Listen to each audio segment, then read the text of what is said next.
राधा स्वामी दयाल की दया, राधा स्वामी सहाय, राधा स्वामी। प्रेमियों, सत्संगियों, माताओं, बहनों, आप सुन रहे हैं परम संत सतगुरु ताराचंद महाराज जी का 28 फरवरी 96 दोपहर का सत्संग। सो किस तरह से फरमाते हैं, पढ़ना गुणना चातरी ये गुड़ियों का खेल, जब मिली सच्चे पीऊ से देई ताक में मेल। वे भागवत की सप्ताह कौन सी है? उस भागवत की सप्ताह अगर एक बार भी सुन लो तो तुम्हारे सारे ही खानदान का उद्धार हो जाएगा। सो उसके लिए तो तुम राम के दासों के पास में जाओ और राम के दास तुम्हारी चौंध खोल देंगे। आप प्रश्न कर सकते हो कि वह कथा कौन सी है, उसका आप लोगों को पता नहीं है।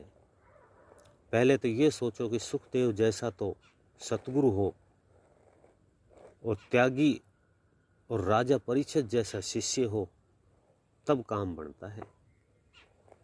गुरु भी पूरा, शिष्य भी पूरा, बड़े भाग से मेल मिलाई। आपने ये सुना होगा कि एक राजा परीक्षित की मुक्ति हुई और की मुक्ति तो नहीं हुई, और वह भी पीछे कहाँ आ जाता है। कहते हैं कि वह इंद्र बनेगा अगले जन्म में, इस तरह से कहते हैं। तो फिर उस सप्ताह के सुनने से मुक्ति कौन सी होती है? मुक्ति मुक्ति है नहीं, मुक्ति खांडे की धार, जो चाहवे मुक्ति को तो करो सतगुरु से प्यार। वे प्यार कैसे करना है, सप्ताह किसको कहते हैं, ये तो मैं अपने विचारों से कहता हूँ। ये पुस्तकों की बात नहीं है। सच्चाई से कहता हूँ कि सुखदेव जी ने 7 दिन में राजा परीक्षित की 7 मंजिलें करवा दी थी। ये सप्ताह बाँचने वालों, तुमको तो ये भी पता नहीं है कि वे 7 मंजिलें कौन सी है। फिर तुम कहाँ जाओगे? मेरे ऊपर आपत्ति न उठाना। कभी यह कहो कि अनपढ़, तू अनपढ़ क्या जानता है। मैं अनपढ़ भले ही हूँ, पर उस सप्ताह के भेद को तुम नहीं जानते हो, उसे तो संत ही जानते हैं। इसलिए ही कबीर कहता है, तुम कहते हो कागज लेखी, संत कहते हैं आंखों देखी। तुम कहते हो उलझावन हारी, संत कहते हैं सुलझावन हारी।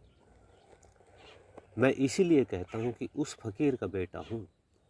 सीधी बातों से मैंने यही बताया कि उन 7 मंजिलों का तय करना है। सुखदेव जी ने उनकी 7 दिन में 7 मंजिलों को तय करवा करके सतलोक ले गया। एक स्थान रोज खोलता था। अभ्यासी ने मेरी बात पर अमल करेंगे और समझेंगे, एक स्थान तय करके ही वे बैठा करते थे सुख से। उसने 7 दिन में 7 मंजिलें तय करवा दी थी परीक्षित की। किसने? सुखदेव जी ने, जो कि उसके संत सतगुरु थे, और तय करवा कर उनसे कहा कि राजा परीक्षित, अब तू बोल। आप लोग कहते हो कि उसको पाताल में भेज दिया, और वो एक सप्ताह तो 7 मंजिलों का नाम है। अब मंजिल तो एक भी नहीं जानते हैं और न ही खोलते हैं, तो क्या सप्ताह उतार देगी? यदि सप्ताह है और इसी तरह से सत्यनारायण की कथा है, तो उसमें कलावती और लैलावती एक लड़की थी। उसने यूं किया और उसने नू किया। सत्यनारायण की कथा में है। दूध, दही, शहद, तुलसी, इन चीज़ों को पानी में मिला करके पंचामृत बना लिया। पंचामृत 5 नामों को याद करके 5 मंजिलों को तय करवाना होता है, उसे ही पंचामृत कहते हैं, और वह अमर हो जाता है। अमर कैसे होता है? अमृत का मतलब वह अमर हो जाता है। इसलिए ही लोग कहते हैं कि 14 रत्नों में अमृत निकला। अमृत वही अमर कहलाने वाला होता है। इसलिए देवता अमर हो गए। फिर भी चक्कर काटते रहते हैं। तो फिर वो कौन सी चीज़ रह गई उस अमृत से अमर नहीं होते? तभी तो सतगुरु जो अमृत छकाता है उससे ही अमर होते हैं। वह अमृत सत्यलोक में है, वहीं जाकर के शांति मिलती है। उसको राम के दास ले जाते हैं और वे राम के प्यारे कहाँ ले जाते हैं? अगर उनमें कोई प्यार करता है तो लोग जरूर ही ले जाते हैं। इस तरह से संत कहते हैं आप लोगों ने क्या समझा? मैंने तो बल्कि संतों से मिसाल सुनी है। एक राजा था, उसने कहा अपने पंडित को कि बाबा तू मेरा गुरु है, सो तू मेरी मुक्ति करवा दे। उसने कहा कि जरूर ही करवा दूंगा। राजा ने कहा कि राजा परीक्षित की तरह से ही करवा दो। तो उसने कहा करवा दूंगा। उसने सारा मंडप रचवाया और यज्ञ रची, पूरा काम किया। तो उसने खूब खर्चा लगा दिया, पर उसका काम नहीं बना। जब राजा ने उससे कहा कि अरे मुक्ति तो हुई नहीं, पंडित जी ने फिर यज्ञ रचवा दी और कथा शुरू कर दी, कथा सुनाना। सो फिर उन्होंने खर्चा लगा दिया। अब उसने फिर कह दिया कि मुक्ति तो नहीं हुई। इसलिए कहते हैं कि राजा योगी अग्नि, जल उनकी उल्टी रीत, डर के रहिए परम राम, थोड़ी पाले प्रीत। अब वह तो राजा था, वह पंडित पर गुस्से में आ गया। उसने कहा ब्राह्मण देवता, मेरा धन भी तूने खत्म करवा दिया और मेरी मुक्ति भी नहीं हुई। तू मुक्ति करवा दे या तेरा कच्चा बच्चा सब ही कोलू में पिलवा दूंगा। पंडित जी घबरा गया। घर आया और घर आते ही उसकी लड़की ने कहा कि आप तो आज उदास हो, क्या कारण है? पंडित जी ने कहा खा पी लिया सो हमने, कल हम मारे जाएंगे।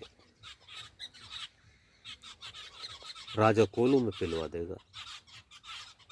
लड़की ने कारण पूछा तो उसने सारी घटना सुना दी।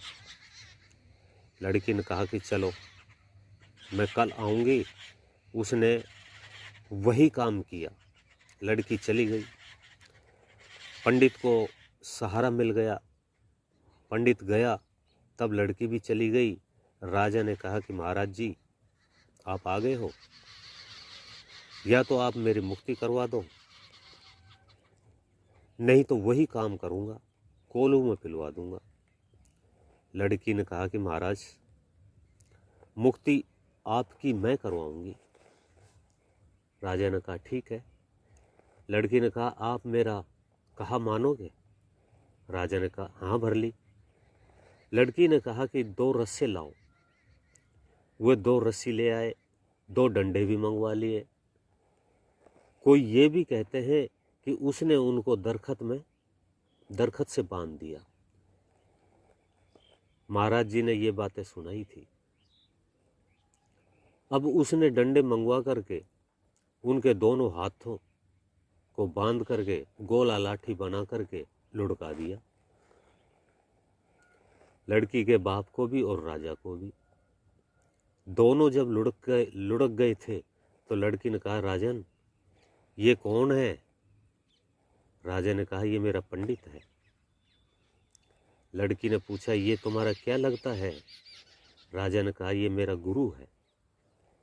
लड़की ने कहा अरे राजन तुम्हें लानत है, आप राजा के होते हुए और तुम्हारा गुरु बंधा पड़ा है, क्या तू उनको खोल नहीं सकता? तुझे लानत है, तू डूब के मर जा। तेरे गुरु की इतनी दुर्दशा है और तू बैठकर देख रहा है। तब राजा ने कहा कि बेटी मैं कैसे खोलूं, मैं तो खुद ही बंधा हुआ हूं। लड़की ने कहा ठीक है। अब लड़की ने अपने पिताजी के पास जाकर के उनसे पूछा कि क्या आपका चेला है? उसने कहा हाँ, डूब के मर जाना चाहिए उस गुरु को जिसके चेले बंधे पड़े हैं। क्या उसको खोल नहीं सकते हो? गुरु नाम तो उसी का है जो अंधेरे में प्रकाश कर दे और मुर्दे को जिंदा कर दे और बंधे को खोल दे। तुम उसको खोलो और खड़े हो जाओ। तो उसने कहा कि बेटी मैं तो खुद ही बंधा पड़ा हूं। लड़की ने कहा बस फैसला हो गया। अब उसने दोनों को ही खोल दिए और उसने राजा से कहा राजन अब अपने घर जाओ, तुम क्या कर सकते हो, आप तो दोनों ही बंधे हुए हैं, तुम भी बंधे हो और ये भी बंधा हुआ है। बंधे को बंधा मिले, छूटे कौन उपाय, सेवा कर निर्बंध की, पल में ले छुड़ाए। ये निर्बंध शब्द के प्रेमी होते हैं। वे हर वक्त ही मस्ती में रहते हैं। वे अपना काम कर लेते हैं और वे राम के दासों का सहारा लिए रहते हैं। अभी आप सुन रहे थे परम संत ताराचंद महाराज जी का ये सत्संग। इससे आगे का भाग सुनने के लिए वीडियो को लाइक करें, चैनल को सब्सक्राइब करें, ज़्यादा से ज़्यादा शेयर करें। सभी सत्संगी भाई बहनों को मेरा हाथ जोड़ करके राधा स्वामी जी।